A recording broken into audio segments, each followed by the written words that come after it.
Bien-aimés dans le Seigneur, Shalom.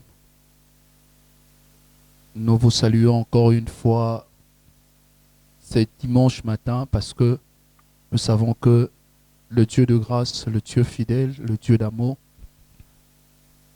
Azalaki Namoko Semaine Mobimba, il nous a fait grâce et nous sommes encore dimanche. Nous vous bénissons au nom de notre Seigneur Jésus-Christ. Et nous voulons rappeler que ce matin, nous nous retrouvons encore pour notre programme dominical. Vous savez que depuis un certain temps, le programme de culte a été suspendu. Et nous avons trouvé un moyen pour quand même continuer à écouter la parole de Dieu, continuer à célébrer le Seigneur. Et j'aimerais que ce matin, encore une fois, chacun de nous là où il est, alors que le temps avance, j'aimerais que que je ne perdrai pas espoir. Même tant où nous sommes comme à Moulili, même tant où nous sommes comme à Makassi, parce que je sais que j'ai un Dieu, je sais que j'appartiens à un Dieu, et ce Dieu-là est au contrôle de toutes choses. J'aimerais seulement que otatolango na tongalelo que na obungi selikiate na otika lobungi selikiate ata ba circonstance comme makasi ndeni na otatola kaka que Nzambe aleki na nyonso pas à likolo na nyonso. Alors j'aimerais que là où tu es, tu commences à le répéter. Je ne perdrai pas espoir. Essaye de répéter ça même 3-4 fois. Na obungi selikiate na obungi yate tezo koma makasi na obungi seliki yate pona yebi na nyo na ndimi. Et j'aimerais qu'ensemble nous chantons ces cantiques. Nous continuerons à proclamer que notre Dieu est. Même si le monde autour de nous s'écroule, on gardera une chose et on proclamera toujours que l'Éternel est Dieu.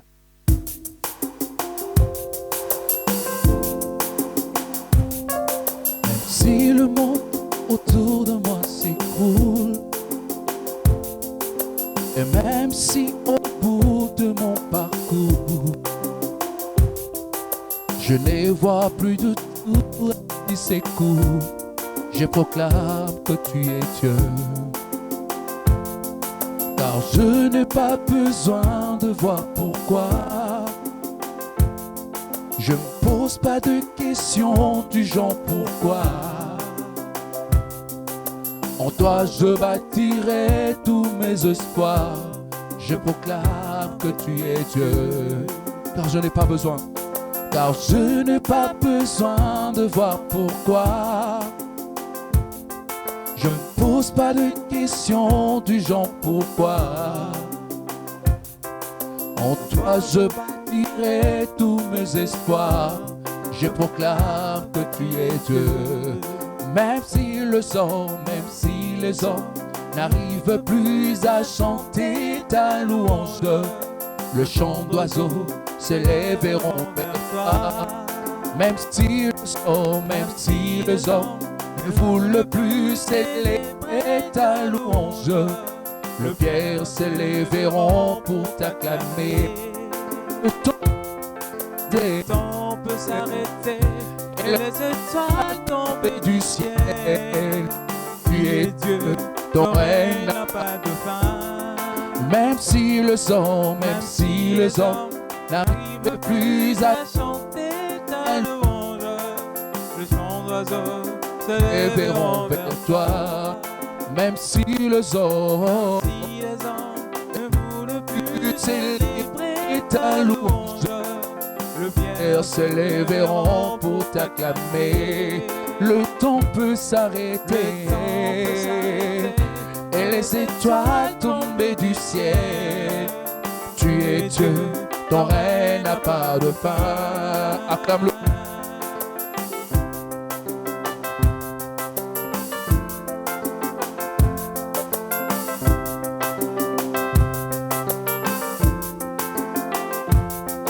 Même si le ciel ne donne plus de pluie, et même si dans mon cœur je ne croyais plus, l'arbre de mon jardin donnera ses fruits qui feront voir que tu es Dieu.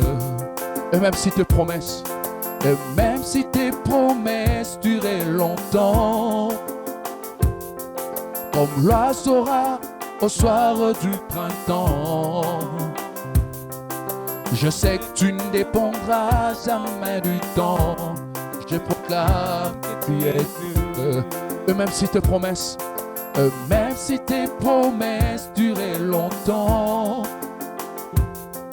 comme l'oiseau rare au soir du printemps, moi je sais que tu ne dépendras jamais du temps. Je proclame que tu es Dieu. Oh, même si les hommes n'arrivent plus à chanter ta louange, le chant d'oiseaux se lèveront vers toi. Même si les hommes ne voulent plus célébrer ta louange, le pierre se lèveront pour t'acclamer. Le temps peut s'arrêter,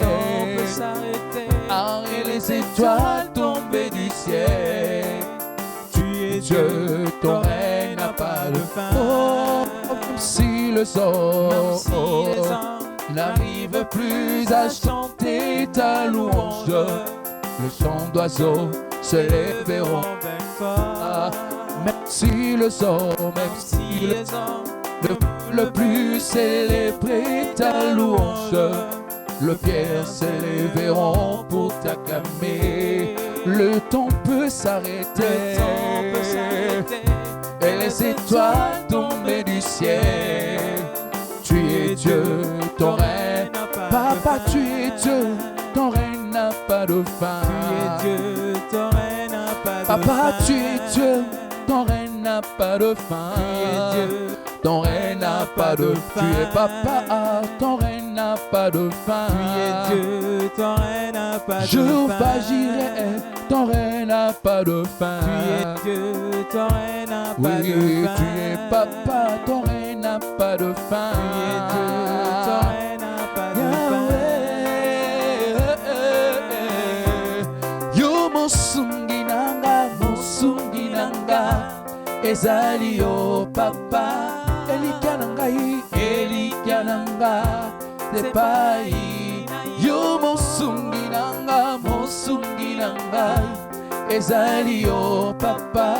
Elikya nanga, sepai na yo. Ozali Nzambe nanga, kumama Yahweh. Tutumbuli, yo mosungi nanga, ezali yo Papa. Elikya nanga, sepai na yo. Mosungi nanga, ezali yo Papa. Elikya nanga, sepai na yo. Ozali Nzambe nanga, kumama Yahweh. Nini mokonzi na ngai, nga napesa na yo. Olopalata, ezali ya yo. Nini mokonzi napesa na yo. Olopalata nyonso, ezali ya yo. ozali Nzambe nanga kumama Yawe nini mokonzi ngai napesa na yo kolopalata ezali ya yo nini mokonzi na ngai napesa na yo kolopalata ezali ya yo ezali kumama Yawe Nzambe nanga yo Yesu nanga Nzambe nanga yo Yesu natatuli Nzambe nanga yo Yesu nanga Nzambe nanga yo Yesu Nzambe natatuli Nzambe nanga yo Yesu nanga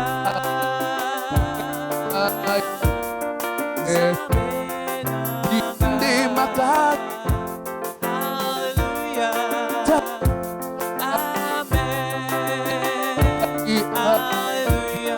Hallelujah, kulunga yo, natalelio, makoki nangai, hallelujah, hallelujah, yundi bika mwanangai, yundi longa nangai, yundi makasi nanga oh, hallelujah, kulungai natalelio.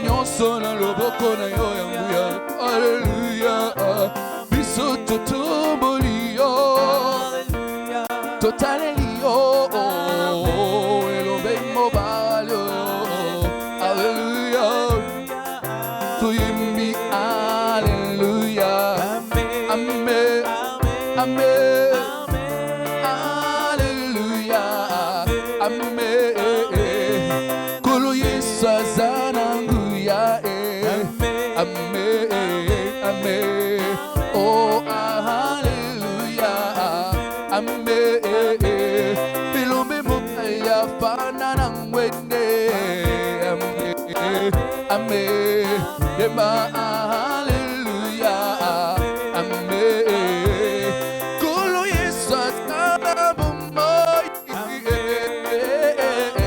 amen, oh hallelujah, amen.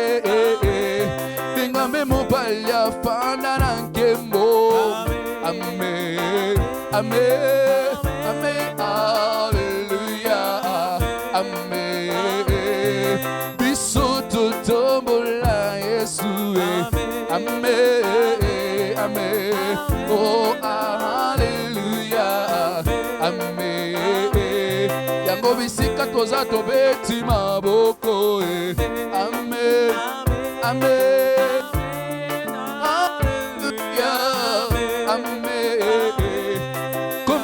Sele kia soloka amen amen oh hallelujah amen kombona Yesu kia bonganga amen amen hallelujah amen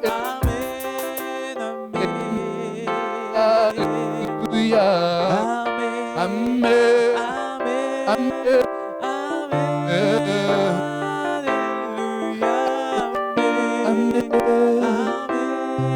mokolo moko wana lelake po amonaki te moto oyo akofungola buku yango bayesi eti koleleza na moko Yesu Hallelujah. Amen.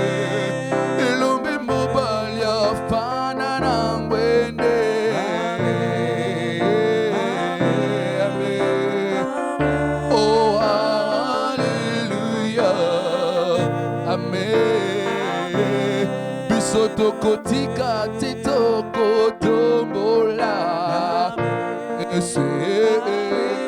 Oh, amen. Alléluia. Amen. Kolo Yesu alonga maladi.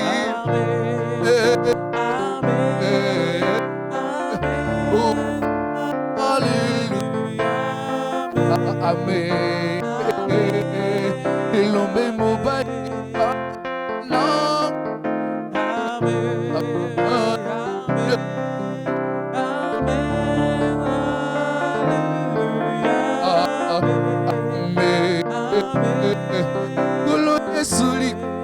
Ici, amen, amen, oh alléluia, amen.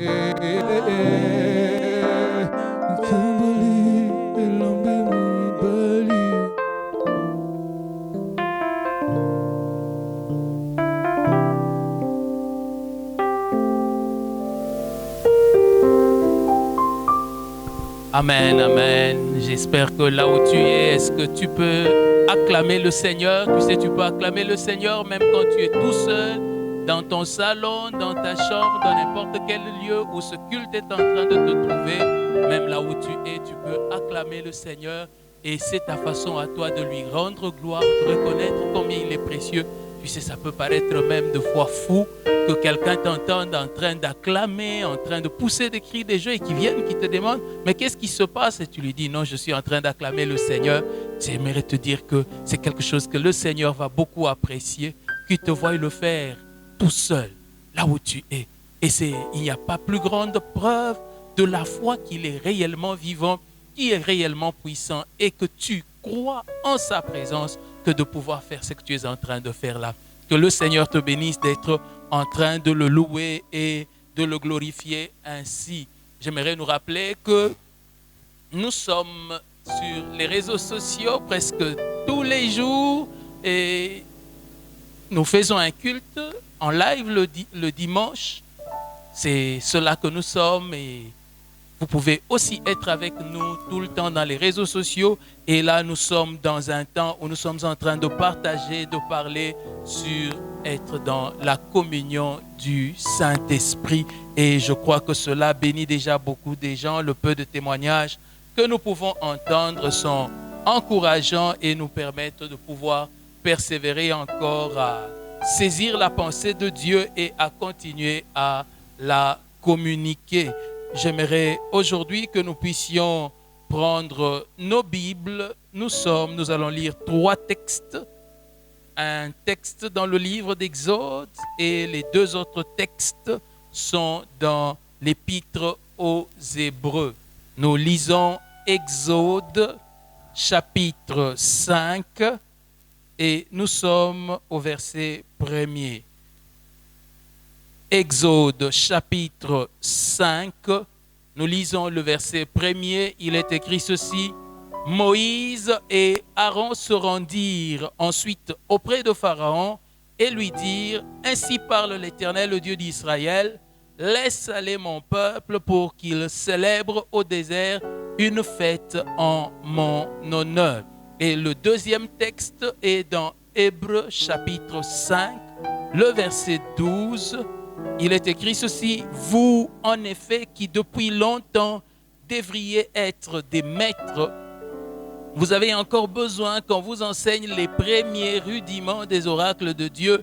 Vous en êtes venus à avoir besoin de lait et non d'une nourriture solide. Et puis, nous sautons, nous allons dans Hébreux chapitre 6, le verset 1er. Il est écrit: C'est pourquoi, laissant les éléments de la parole de Christ, tendons à ce qui est parfait, sans poser de nouveau le fondement du renoncement aux œuvres mortes de la foi en Dieu. Et puis, dans les versets suivants, il y a d'autres choses dont il est question là-bas. J'aimerais déjà te souhaiter bon appétit.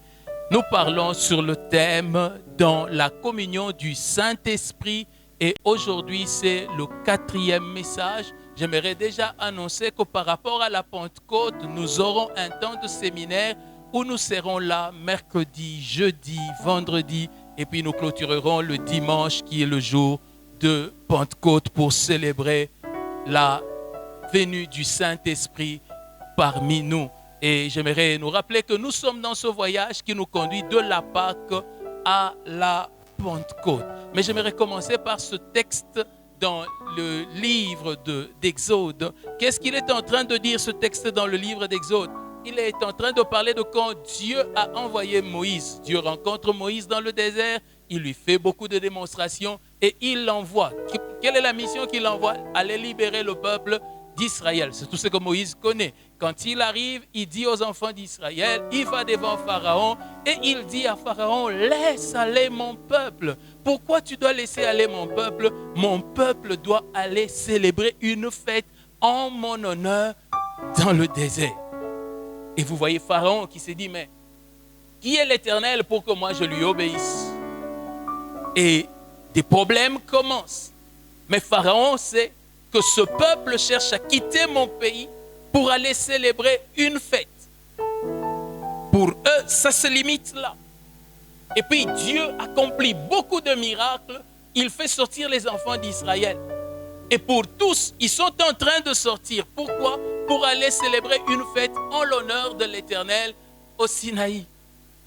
Et quand ils arrivent au Sinaï, et réellement ils célèbrent une fête en l'honneur de l'Éternel. Et là, l'Éternel leur donne la loi. Et quand l'Éternel leur donne la loi, pour certains, ils se disent, ah, Dieu nous a délivrés. C'était pour nous donner la loi. Et pour aller nous donner une terre que nous allons habiter. Mais là, Dieu ajoute une révélation. Il dit, construisez-moi aussi une maison parmi vous, afin que je puisse habiter au milieu de vous, que je sois compté comme un habitant de cette population ici. Voilà ce que Dieu voulait. Et voilà ce que Dieu recherchait. Pouvoir sortir le peuple de l'esclavage. Mais la délivrance, ce n'était pas ça la finalité voulue par Dieu. Célébrer une fête, louer le Seigneur, adorer, ce n'était pas ça la finalité. La finalité, c'est une maison au milieu de vous, que j'habite avec vous, que je partage votre quotidien, que je partage chaque chose que vous vivez et que je sois votre voisin. Vous savez, chez nous en Afrique, quand on a un voisin, on est content. Parce que le jour où tu as un problème, tu appelles le voisin. Le jour où tu manques de sel, tu vas chez le voisin. Le jour où il te faut compléter un peu de sucre, tu vas chez les voisins. Dieu voulait être le voisin pour les enfants d'Israël. C'était ça le dessein. Sortir d'Égypte n'était pas la finalité pour Dieu. Sortir d'Égypte, c'était le moyen pour qu'on aille accomplir un dessein qui est plus grand. Mais j'aimerais parler à toi, enfant de Dieu. Parce que beaucoup d'entre nous, enfants de Dieu, nous ne saisissons pas les desseins de Dieu. Et Israël est un exemple pour nous pour dire, lorsque des hommes et des femmes ne saisissent pas les plans et les desseins de Dieu, ils deviennent un problème par rapport aux desseins de Dieu. Et c'est cela qui nous arrive. Nous devenons un problème pour les desseins de Dieu parce que nous ne saisissons pas. Nous nous limitons à des choses qui ne sont pas essentielles, qui ne sont pas celles pour lesquelles Dieu nous a délivrés. J'aimerais te dire ceci, enfant de Dieu, que c'est une bonne chose que d'être lavé de ses péchés, de s'occuper de ses péchés, de pouvoir se débarrasser de ses péchés. C'est une bonne chose, une chose excellente. Mais j'aimerais te dire, ce n'est pas pour ça que Dieu t'a appelé. Ce n'est pas pour ça. C'est une bonne chose. Tu trouves aujourd'hui des enfants de Dieu. Je me rappelle, parlant du péché, je me rappelle de la femme d'un homme de Dieu qui est venu me voir et qui me disait, mais tu sais, mon mari, quand il commence la prière, depuis le début jusqu'à la fin, il est toujours là en train de dire, Seigneur, purifie-moi, Seigneur, purifie-moi. Du début à la fin de sa prière, il ne fait que dire ça. Je ne pense pas que Dieu nous a appelés à ça. Je ne pense pas non plus que Dieu nous ait appelés seulement à la délivrance. C'est-à-dire que tu passes toute ta vie être en train de détruire les œuvres du diable. Au nom de Jésus, je chasse les démons. Je chasse les démons de ma famille. Je chasse les démons de tout ceci. Tu ne fais que chasser les démons de ta vie. Toute ta vie, tu ne la passes que dans ça. Être délivré de l'Égypte, c'est une bonne chose. Mais ce n'est pas ça la finalité, ni la recherche de Dieu. Il nous faut comprendre les desseins de Dieu, parce que si nous ne comprenons pas les desseins de Dieu, nous devenons des esclaves à vie. Et ce n'est pas des esclaves que Dieu a voulu. Dieu n'a pas recherché des spécialistes en délivrance ou des spécialistes à chasser les démons. On ne peut pas limiter notre vie à chasser les démons et à détruire les œuvres du diable, parce que Dieu n'est pas venu nous chercher dans le pays d'Égypte seulement pour que nous puissions traiter avec les ennemis. Nous allons rencontrer des ennemis pendant que nous allons à Canaan. Nous allons les battre, nous allons les vaincre, mais ce n'est pas pour combattre des combats que Dieu nous a amenés à lui. Et il est important que nous, enfants de Dieu, nous comprenions cela. Si nous ne comprenons pas cela, nous allons passer à côté des desseins de Dieu. Qu'est-ce que Dieu a voulu? Dieu a voulu des fils et des filles, des enfants. S'il y a une qualité que Dieu nous a donnée en Christ et qui est la plus élevée, qui prend le plus de place, ce n'est pas la qualité des serviteurs. Dieu nous a appelés à être ses enfants. Ses enfants, c'est cela que Dieu a cherché. Dieu a cherché des enfants. Bien-aimés, toi et moi, lorsque nous cherchons à avoir des enfants, ce n'est pas pour les éduquer.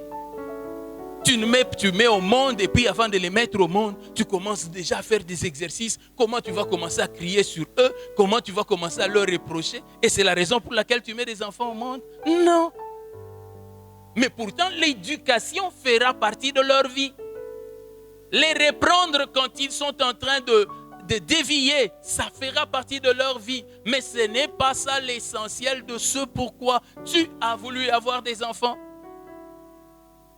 Tu n'as pas mis au monde des enfants pour les envoyer à l'école. L'école fera partie de leur vie, c'est une très bonne chose, mais ce n'est pas la raison essentielle.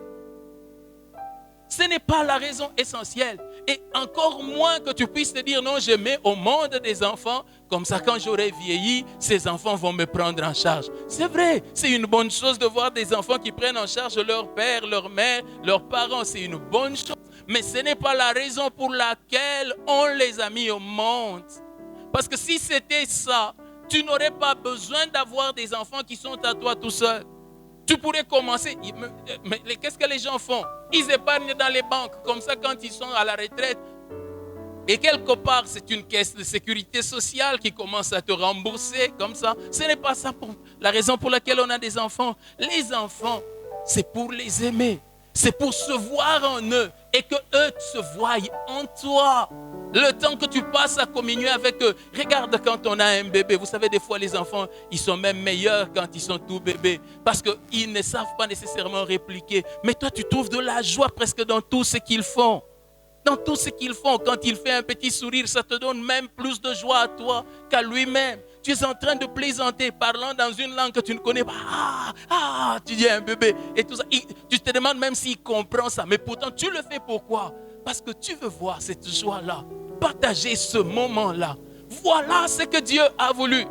Dieu a voulu des enfants. La Bible dit, lorsque le Saint-Esprit entre en nous, ce qu'il nous fait crier, c'est Abba Père. Pour dire, je suis un enfant et toi tu es mon Père. La filialité est la relation la plus importante de la nouvelle alliance. Dieu n'a pas cherché des serviteurs.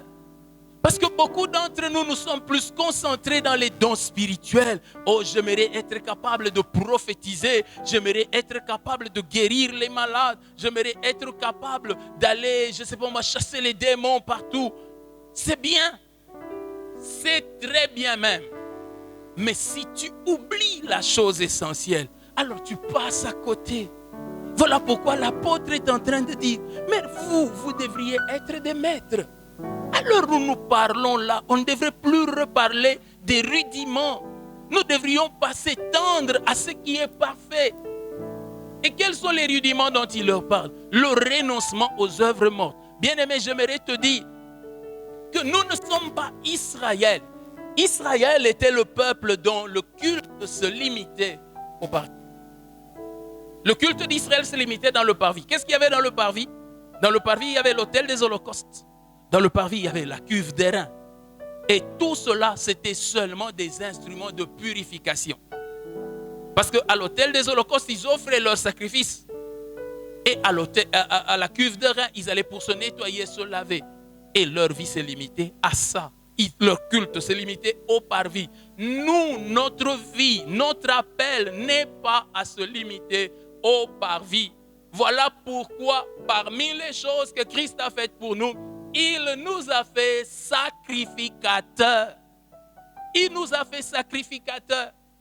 Et sacrificateur, ça signifie quoi? Ceux qui entrent dans le temple, mais qui vont au-delà du parvis, qui vont dans le lieu saint.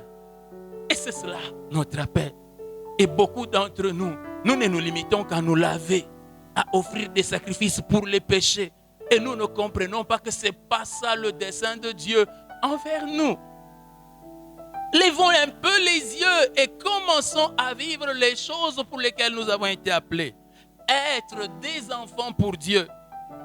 Vous imaginez, il y a des enfants qui passent leur vie en étant en train de compter le nombre de verres qu'ils ont cassés dans la maison des parents. Je ne pense pas que ce soit ça la pensée de Dieu. Écoutez ce que le Seigneur Jésus-Christ dit. Il dit ceci: ceux qui m'aiment garderont mes commandements. Alors nous tous, nous voyons, garder les commandements, c'est tout ce qui est important. Non!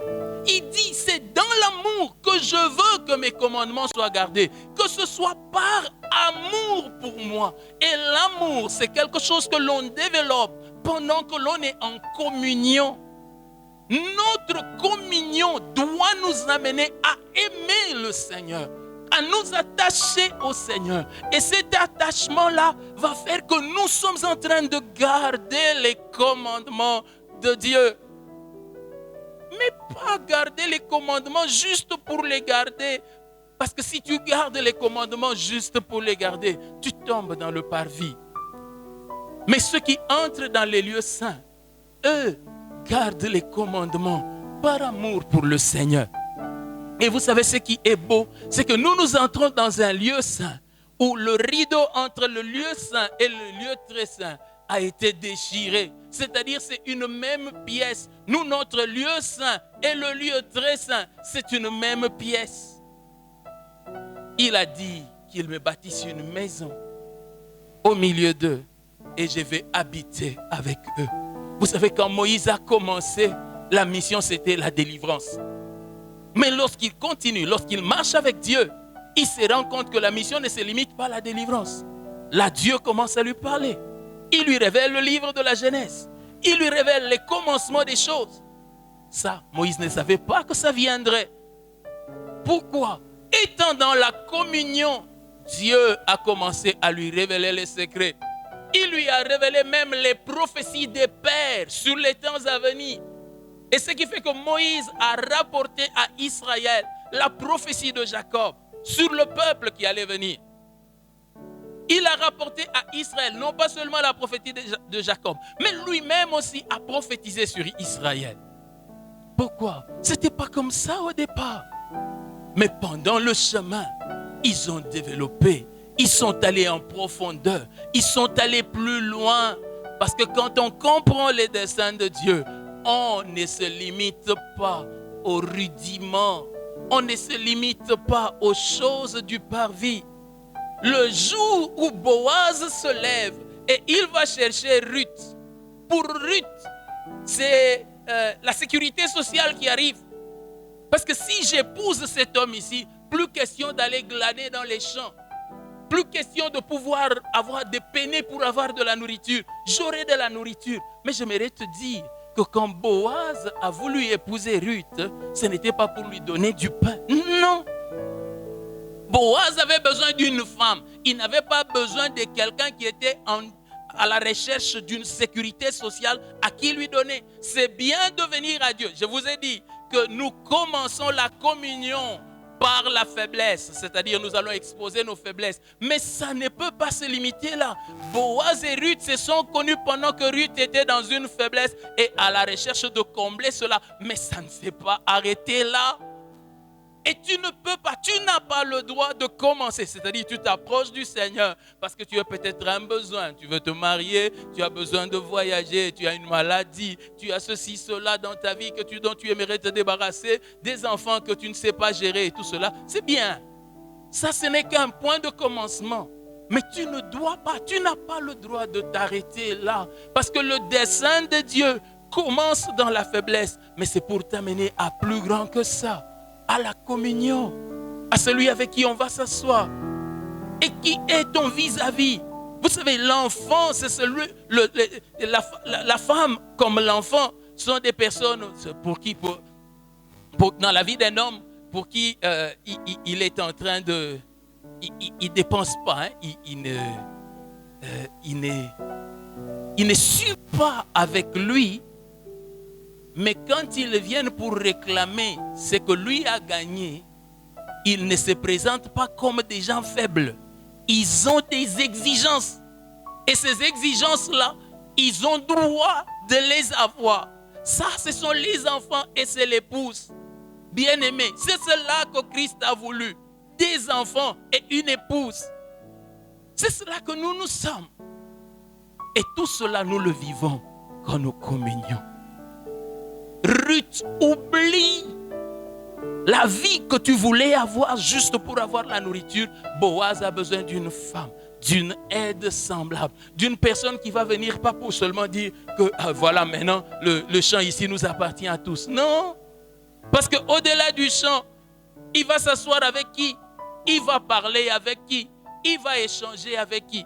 Vous savez, nous enfants de Dieu, nous sommes les seuls dans tout le royaume de Dieu qui avons le droit, lorsque le Seigneur nous dit fais ça, de pouvoir lui dire aussi non.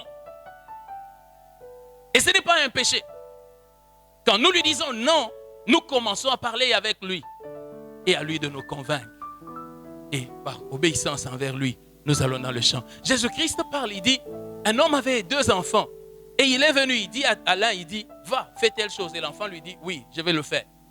Et l'enfant n'est pas allé le faire, il est allé ailleurs. Et il dit, un deuxième enfant aussi, il lui dit, va faire telle chose. Et l'enfant lui dit, je ne vais pas le faire. Et puis quand l'enfant se retourne, il va le faire.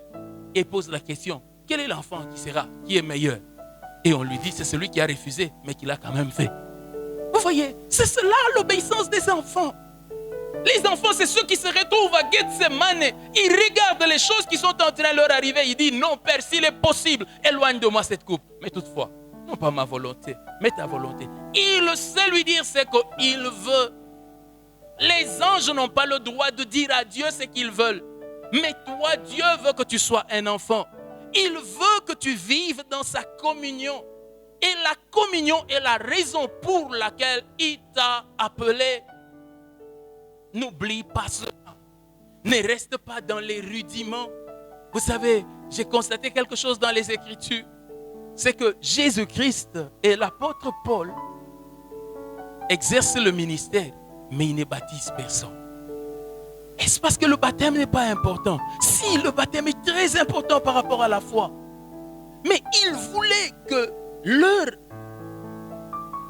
intervention dans le ministère puisse consister en des choses plus profondes. Parce que finalement, parmi les hommes, quand tu t'es mis à baptiser et tu vois l'un qui commence à se vanter, moi c'est Jésus lui-même qui m'avait plongé dans l'eau. Pour lui, il ne voulait pas que ça se limite à ça. Pour que les gens commencent à regarder ça comme étant le plus important. Non, ça c'est pas le plus important. C'est l'enseignement qu'il leur donnait. Alors bien aimé, passer sa vie, être en train de couper les liens dans sa vie, de chasser les démons dans sa vie, ça ce n'est pas ton appel. Ce n'est pas ton appel. C'est vrai que les guerres font partie du chemin sur lequel nous sommes en train de marcher. Mais nous n'avons pas été appelés à être guerriers. Dis-moi, quand tu seras au ciel, et quand quoi est-ce que tu seras guerrier? Je vous dis, il y a des gens qui entreront au ciel, qui sont chrétiens, mais qui manqueront, qui ne sauront plus quoi faire. Pourquoi? Parce qu'ils ont tellement appris à être guerriers sur la terre qu'ils ont oublié qu'ils sont des fils. Et les fils, c'est ceux qui de fois disent, Père, il y a trop de guerres, toi-même va combattre. Et alors il rappelle au Père qu'il est écrit, assieds-toi à ma droite Et je ferai de tes ennemis ton marchepied. Voilà l'appel des fils. S'asseoir à la droite du Père et être en train de jouir de sa communion, être en train de le regarder, de voir combien on lui ressemble et combien il s'imprègne en nous. Ne passons pas à côté. Je crois que Dieu a permis ce temps pour que je te rappelle qu'il ne t'a pas appelé à être serviteur. C'est vrai, c'est bon, c'est bien d'être serviteur de Dieu. Mais toi, tu as été appelé à être enfant de Dieu. N'oublie pas que tu es un enfant. Ne réclame pas être un serviteur. Non, tu as été appelé à être enfant. Dieu veut communier avec toi. Dieu a voulu habiter au milieu d'Israël parce qu'il voulait être un voisin. Dieu veut être ton voisin. Dieu veut être celui à qui tu racontes tout. Parce que tu as un problème de confiance. Tu ne sais plus à qui te confier. Tous ceux à qui tu parles, ils commencent par te juger. Tous ceux à qui tu parles, ils colportent après cela. Mais Dieu veut être l'ami. L'ami. Vous savez quoi? Dans la Bible, Abraham est appelé l'ami de Dieu. Mais bizarrement, Moïse, quand bien même il parlait face à face avec Dieu, n'a pas été appelé l'ami de Dieu. Pourquoi? Parce que Moïse est beaucoup plus l'image de la loi que l'image d'une filialité. Et nous, chrétiens, nous sommes appelés enfants d'Abraham, mais nous ne sommes pas liés à Moïse. Parce que ce que Dieu veut avec nous, c'est une communion. Abraham pouvait dire à Dieu, Dieu, tu vas aller à Sodome. Non, non, non, non, tu ne peux pas tuer Sodome, il y a autant de personnes. Pourquoi? Il voulait que ces gens comprennent ces choses-là et c'est important que nous aussi, nous puissions les comprendre. Que le Seigneur te bénisse de comprendre cela et de pouvoir te remettre à ta place de fils et de commencer à vivre ta communion avec Dieu. Tout le reste est bon, mais ce n'est pas cela que tu as été appelé. Tu ne peux pas prendre ça pour garder, pour rester avec. Dieu t'a appelé à mieux que cela, à vivre ta filialité, à vivre ton amour avec lui, à vivre ta communion avec lui. Je sais qu'aujourd'hui, j'ai un peu plus parlé que d'habitude. Que le Seigneur te bénisse de comprendre ces choses. Que le Seigneur te bénisse de saisir ces choses. J'aimerais que tu t'inclines pendant un moment en prière et nous allons faire une courte prière. Père, nous voulons nous approcher de toi, nous abandonner entre tes mains. Pardonne-nous de souvent oublier qui nous sommes, de souvent oublier que nous sommes des fils. Que ce que tu veux, ce n'est pas seulement des retraites, des prières, des jeûnes, mais tu veux avoir des conversations avec tes enfants. Tu veux que nous partagions avec toi nos bons et nos mauvais moments, que nous puissions vivre avec toi tout ce qui nous arrive. Seigneur, nous prenons la résolution de reprendre notre place, de nous en tenir à toi, de fixer nos yeux sur toi et de mettre nos efforts à approfondir notre relation avec toi. Tu as dit que mes brebis entendent ma voix, que nous soyons capables d'entendre ta voix avec distinction, sans pouvoir mélanger, sans pour autant être dans la confusion. Entre tes mains, nous nous abandonnons. Révèle-toi encore davantage. Montre-toi encore davantage. Au nom de Jésus, nous te prions. Et tous les saints disent Amen. Que le Seigneur te bénisse. J'aimerais te rappeler encore que tu as été appelé quand nous serons une église mature qui comprend son rôle d'enfant.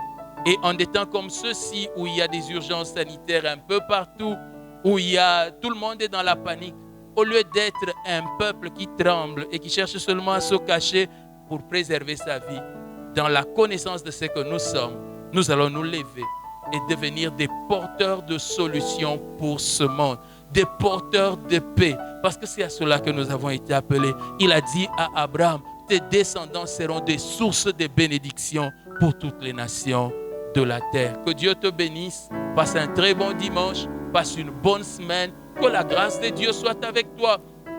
Que le Seigneur te surprenne lorsque tu l'appelleras Père et que du haut des cieux, tu entendes aussi la voix. Mais pas seulement du haut des cieux, rappelle-toi, le Saint-Esprit est d'abord dans ton cœur. Que des profondeurs de ton cœur, que tu l'entendes te dire, mon fils, mon enfant, ma fille, voilà ce à quoi nous avons été appelés. Que Dieu te bénisse et que tu propages l'odeur de Christ partout là où tu es.